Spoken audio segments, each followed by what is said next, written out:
دا د یو چا زوی دی د یو چا ورور ده د یو چا خوریا ده او یو چا د هغې خاوند دی یا د ژوند شریک ده د هرې خوا نه چې وګورې د دې جنګ بدبخته کرګړن جنګ د ټولو نه زیات درد زموږ د دولت خان دی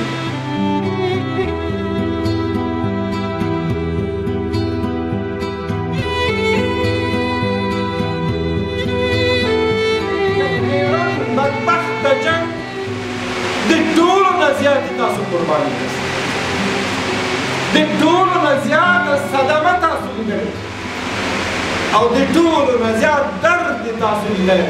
او د ټولو نه زیات خساره یې تاسو لیدلې ده چې کله د دې کرغېړن جنګ درد خساره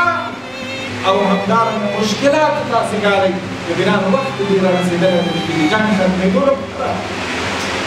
غټ جنګ کوي او په ګډه مبارزه سره